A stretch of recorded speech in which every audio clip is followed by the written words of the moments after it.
Buenas tardes, yo soy Maggie, como ha dicho Ander, y hoy os vengo a hablar del deporte en el contexto del riesgo cardiovascular.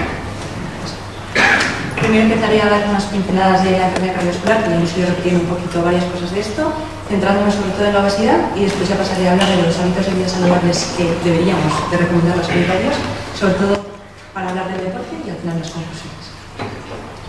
Vale, esto es una infografía de la SEC, de la Sociedad Española de Cardiología, del 2021 con datos del 2020, por lo que las cifras que pues están bastante pasadas, pero es muy visual y por eso lo traigo aquí. Como veis, la enfermedad cardiovascular es la primera causa de muerte en España y en muchos otros países, seguido por tumores y enfermedades infecciosas, pero es que además es una causa de muerte que va aumentando con los años. Tanto es así que, como podéis ver con estos datos, en 2020 había un 24,3% de las muertes que eran atribuibles a algún tipo de enfermedad cardiovascular.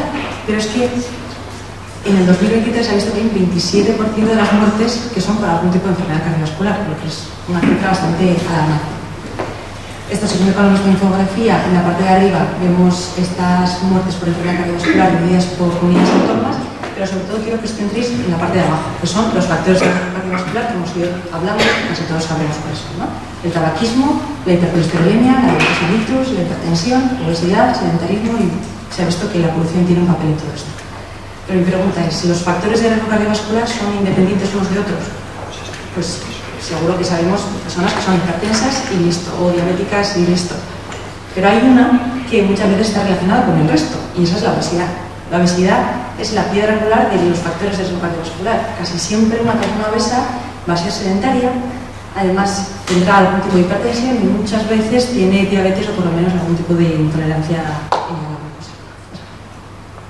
¿Y esto por qué es así? Pues porque se ha visto que este aumento de masa grasa que tiene en el organismo tiene efectos a nivel sistémico, el riesgo metabólico, y también efectos locales que esa grasa en esa zona puede aumentar también el riesgo de enfermedad cardiovascular por sí. Cuando pensamos en riesgo metabólico solemos pensar, pues bueno, esta persona puede tener esteatosis hepática, ¿no? Hígado graso. ¿Pero esto qué causa? Entre otras muchas cosas, sin meterme específicamente, pues causa resistencia a la insulina, aumenta el estrés oxidativo, la inflamación sistémica y también altera el metabolismo de los lípidos. Pero esta grasa no únicamente entra en el hígado, sino que va a otros órganos también. Por ejemplo, el páncreas causa también una esteatosis pancreática. Y esto lleva a una disfunción de células beta del páncreas, es decir, problemas otra vez con el metabolismo de la glucosa, una resistencia a la insulina y también una inflamación sistémica. Pero luego además también esta grasa tiene capacidad para entrar en el músculo. Tenemos una esteatosis intramuscular y esto una vez más causa resistencia a la insulina, una disfunción mitocondrial del propio músculo, es decir, este músculo va a funcionar peor, luego veremos lo importante que esté en un músculo sano, y también una vez más aumenta el estrés oxidativo en el organismo. Y todos habremos escuchado que la grasa visceral es la más peligrosa. ¿Y por qué? Pues otra vez me repito, porque causa inflamación sistémica, resistencia a la insulina y también altera algo el metabolismo de los lípidos. Y luego cuando esta grasa va a algunas zonas, como por ejemplo el peri o epicardio, o incluso causa una estenosis miocárdica entrando dentro del corazón, causa problemas locales. Hay más calcificaciones. Luego a nivel sistémico también, otra vez la inflamación. Causa disfunción diastólica y también altera los factores de la coagulación. Y luego esta misma grasa, al igual que en el corazón, cuando va a la zona renal, también aumenta el riesgo de hipertensión. Es decir, todo esto nos lleva a que tengamos un paciente con un síndrome metabólico que tendrá mucho más riesgo de desarrollar una enfermedad cardíaca y cardiovascular, y simplemente por el hecho de tener un aumento de masa grasa. Y además, aparte del síndrome metabólico, estos pacientes tienen mayor riesgo de otras cosas, como por ejemplo muchos tipos de cánceres. Simplemente por el hecho de ser obeso tienen mayor incidencia de algunos tipos de cánceres. También aumentan las arritmias cardíacas. También aumenta el tromboembolismo pulmonar, que ya hemos dicho que también altera la coagulación. Y también va a tener problemas osteomusculares por este aumento de peso, y al final les duelen las articulaciones, los músculos, etc., pues son más sedentarios, u otro factor de riesgo cardiovascular. Entonces, ¿nosotros qué podemos recomendar? En esta charla mi intención es que nos vayamos con algunas ideas claras que le podamos decir al paciente, porque muchas veces habremos visto un paciente en la consulta que sea obeso o que tenga algún tipo de factor de riesgo cardiovascular, o simplemente un paciente que quiera alguna recomendación de estilo de vida saludable. ¿Y qué le suele decir? Bueno, pues usted ahora se tiene que cuidar, ande mucho y coma sano. Pero esa persona que nunca se ha cuidado llega a su casa y no sabe qué hacer, no sabe cómo aplicarlo. Y entonces dirá, bueno, pues con que ahora yo pasee al perro y me tomo un par de saladas a la semana, ya he mejorado bastante. Pero creo que a todos nos suena que no es suficiente, ¿no? Entonces, la clave está en el equilibrio sobre todo entre estos 4 factores. No son los únicos que tienen papel en la disminución del riesgo cardiovascular, porque además esto es un tema que está bastante de moda, los hábitos de vida saludables, y si empezáis a buscar, pues, meditación, todo puede ver, ¿no? Pero estos son los 4 factores que más se repiten en los estudios que he realizado. Primero, la dieta. Una dieta basada en la dieta mediterránea, que esté fundamentalmente basada en frutas y verduras, con proteína de origen. Se ha visto que la de origen vegetal, como las legumbres, es muy importante, y hablando de la proteína cárnica, sobre todo pescado, y dejando más relegada la carne roja. ¿Cómo se puede poner a una persona que no está acostumbrada a cuidarse el tipo de dieta que tiene que tener? Pues hay una cosa muy visual que se llama plato de Harvard. El plato de Harvard es un plato redondo que se divide en una mitad, y esa mitad serían verduras, y la otra mitad, un cuarto sería proteína y un cuarto sería el carbohidrato, y debería ser integral. Y entre otras, ¿yo qué como? Pues fruta, lácteos o algún tipo de fruto seco. Fácil, visual, y bueno, se puede quedar con eso. Después, que reduzca los tóxicos, que no fume. El paciente que nos viene a consulta ya sabe que fumar no tiene que fumar, que muchas veces ni nos lo dice. Que reduzca la ingesta de alcohol. O sea, cuanto menos alcohol mejor, y si es cero, mejor todavía. Esa copita de vino que se incluía en la dieta mediterránea se ha visto que realmente no tiene un papel tan interesante como se creía, y que de hecho puede ser incluso deletério. Que no tomen drogas de uso lúdico como cocaína, etcétera, porque eso también es comprar un boleto más para que te dé un evento cardiovascular. Y también se ha visto pues, que la función tiene un papel que es algo de controlar, pero que también sería interesante por reducir esa zona de producción. Luego el sueño. El sueño se ha visto que una correcta higiene de sueño, unas 7 o 8 horas diarias desde un descanso nocturno, puede mejorar incluso la resistencia a la insulina, el metabolismo de la glucosa y de los lípidos, y que también disminuye esta inflamación que hemos visto que los pacientes están bastante inflamados. Y luego el deporte, que es en lo que me quiero centrar. Evitar el sedentarismo a todo costo. Sí. Entonces, entre muchas cosas con las que podemos mejorar, mediante el deporte, esto es muy interesante en este tipo de pacientes. Ayuda a controlar la hipertensión arterial, ayuda a reducir los niveles de colesterol, los niveles de glucosa en sangre, y reducir la resistencia a la insulina. Ayuda a mejorar la eficacia cardíaca, a mejorar la capacidad pulmonar, y reduce el peso. Y más que eso, reduce el porcentaje de masa grasa que hemos visto que es la peligrosa. Aquí tenemos una gráfica también de la SEC, de la Sociedad Española de Cardiología, que se ve en el 2014, que relaciona el volumen de ejercicio realizado con el riesgo de muerte por cualquier causa. Y como podéis ver, a medida que aumentamos el volumen de ejercicio realizado, disminuye la mortalidad por cualquier causa. Y además estos factores que tenemos arriba, que al final son factores de riesgo cardiovascular, también se van controlando según vamos aumentando el volumen de ejercicio.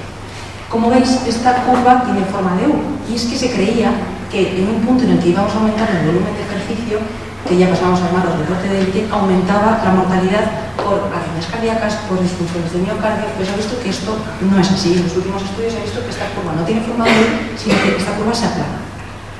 Aquí vemos cómo relaciona también el riesgo de mortalidad por cualquier causa, bueno, es la reducción de mortalidad, más bien dicho, con el volumen de ejercicio que se realiza. Entonces se ve como ejercicio, según el mínimo recomendado, un ejercicio aeróbico de unos 140 a 280 minutos de actividad moderada a la semana, o 45 o 90 minutos de actividad intensa a la semana, reduce un 30% la mortalidad por cualquier causa, que es mucho.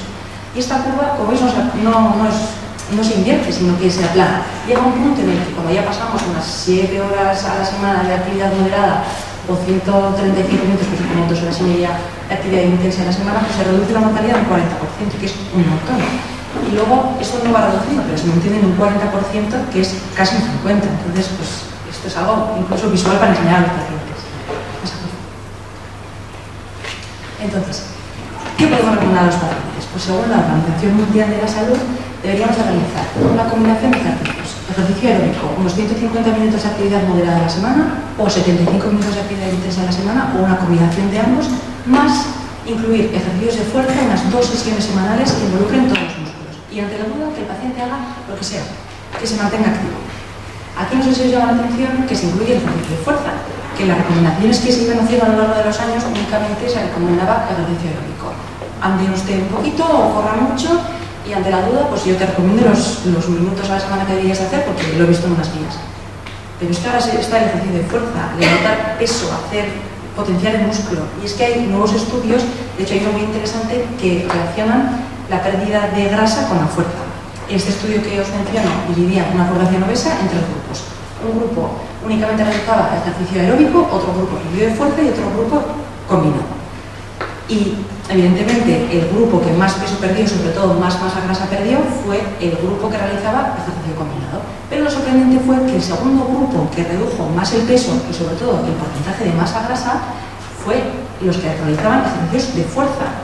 Y es que los que realizaban únicamente ejercicio aeróbico no solo reducían menos cantidad de peso que los que realizaban ejercicios de fuerza, sino que además ese peso que perdían era atribuible también a pérdida de masa muscular, cosa que no nos interesa. Y ahora lo veremos por qué. El músculo es un órgano endocrino, que siempre pensamos que está involucrado sobre todo en el órgano motor, que es así, pero también es muy interesante porque participa en muchas vías metabólicas interesantes en estos pacientes que justo son las que tienen alteradas. Ayuda a tener una correcta mineralización ósea. También ayuda a fomentar la secreción de la insulina del propio páncreas y reduce la resistencia a la insulina. Como podéis ver, tiene una especie de similitud con los análogos de la GLP-1, que van un poquito por esa vía. Entonces, los pacientes que tienen la cosa que dicen, bueno, yo ejercicio no, que no se me da muy bien, pero mi vecina se ha pinchado una cosa que se llama Ozempic, que ha reducido 10 kilos. Y dice, bueno, pues el ejercicio físico te hace el mismo efecto que el Ozempic, pero que además pues, no tienes efectos secundarios y es algo que te puede beneficiar en otros muchos aspectos. ¿En qué? Pues ayuda a mantener una correcta salud del endotelio vascular, además mejora el metabolismo de la glucosa hepática y también reduce esa grasa visceral que hemos dicho que es tan peligrosa y también la grasa subcutánea, realizando lipólisis de la grasa blanca y hay un porcentaje de esa grasa blanca que se pasa a ser grasa parda, que es metabólicamente más activa. Entonces, pero vale, sabemos que ahora tenemos que recomendar también ejercicio de fuerza, pero ¿qué pautas tenemos que leer? Bueno, pues os recomiendo leer este documento que es una guía para el diseño de programas de intervención en la población con obesidad, que al final es un documento de posicionamiento en el que dicen que sobre todo la piedra angular tiene que ser el ejercicio de fuerza y después complementarlo con ejercicios de resistencia y también ejercicios de movilidad articular para que estos pacientes puedan tener mejor movilidad y poder realizar mejor los ejercicios de fuerza. Y esto está basado sobre todo en que los pacientes tienen que empezar con ejercicios sencillos, que no se les haga bola, y después ir progresando hasta poder realizar ejercicios complejos. ¿Qué es un ejercicio sencillo de fuerza? Es un ejercicio que involucre una articulación, que sea o de empuje o de tracción, que sea únicamente en un plano y realizando los miembros inferiores, que es donde tenemos los músculos de mayor tamaño, por lo que tenemos más que potenciarlos. Y después ir progresando hasta poder realizar ejercicios que involucren más de una articulación, que sean tanto de empuje como de tracción, como podéis ver, estoy haciendo una sentadilla, que sería eso un poco, en varios planos del eje y que involucren tanto miembros inferiores como miembros superiores. Entonces, esto se ve un poco grosso, pero algo más visual para que lo vea el paciente, varias articulaciones, que sean patrones de movimiento básicos, que al paciente no le cueste esfuerzo recordar que muchos médicos pues, ya entre el plazo, no sé qué, no me acuerdo, y realizar sobrecarga progresiva. Primero empezar levantando nuestro propio peso y después utilizar pesas de poco peso hasta realizar cada vez más peso. Y luego, en cuanto al ejercicio de resistencia cardiovascular, que hemos dicho que ahora estaría como de una forma más complementaria, ¿no? Que es muy importante realizarlo, pero una vez realizado nuestros ejercicios de fuerza con fundamento. Pues, ¿cómo sabemos si estamos realizando ejercicios de moderada a alta intensidad? Pues en los ensayos clínicos se utilizan mucho los METs, que al final es una forma que te dice con valores numéricos cuánta cantidad de ejercicio está realizando, cuántas kilocalorías quema. Pues el paciente ya va con la frase y explicamos esto. Siguiente. Entonces, podemos monitorizarlo con esto, por ejemplo, la frecuencia cardíaca máxima teórica, que lo único que tenemos que saber es esa fórmula, que la podemos guardar en el móvil o buscar en internet, sabemos la edad que tenemos y somos hombres o mujeres, y con eso tendremos nuestra frecuencia cardíaca máxima teórica. Y depende de si estamos entre un 70 o un 85% de nuestra frecuencia cardíaca máxima teórica, pues estamos realizando ejercicio de moderada intensidad. Si estamos ya por encima de un 85% de nuestra frecuencia cardíaca máxima, estaremos realizando un ejercicio de alta intensidad. ¿Qué pasa? Que para esto también tenemos que estar midiéndonos el pulso, la frecuencia cardíaca o tener un reloj de estos que están muy de moda que te miden las pulsaciones. Siguiente. Mucho más fácil. Una escala que estés con una escala EVA del dolor, que al final se llama de rapidez, percepción subjetiva del esfuerzo. El paciente lo único que tiene que saber es cuánta falta de aliento tiene, si se fatiga mucho o no, y si puede tener una conversación mientras está realizando el ejercicio. Y depende de eso, pues mira esta escala y se identifica con uno u otro y sabrá si está haciendo una actividad de muy ligera intensidad, alta, moderada, etc. Vale. Para terminar, conclusiones. La enfermedad cardiovascular es la primera causa de muerte y con una incidencia creciente tanto en España como en muchos otros países en el mundo, y la obesidad es una enfermedad grave y, como habéis visto, con gran repercusión a muchos niveles. Los hábitos de vida saludables. Considero que es un ámbito en el que deberíamos de mejorar nuestra formación porque nos quedamos como muy en la superficie de esto. Y es que nociones básicas, como hemos visto, los 4 pilares fundamentales, pueden llevar a grandes cambios en los pacientes. 4 pilares: una dieta adecuada, mediterránea, plato de Harvard, algo muy visual, una buena calidad de sueño, 7-8 horas diarias, que también es fácil de recordar, no tóxicos, bien, y el deporte. El deporte como polipíldora, digamos, que realizando una adecuada pauta de deporte podemos mejorar muchísimo nuestro metabolismo y todos estos factores de riesgo que los tenemos en este tipo de pacientes vuelta al aire, y es que además disminuye la mortalidad por cualquier causa. Entonces, muy importante potenciar el músculo. La última, gracias.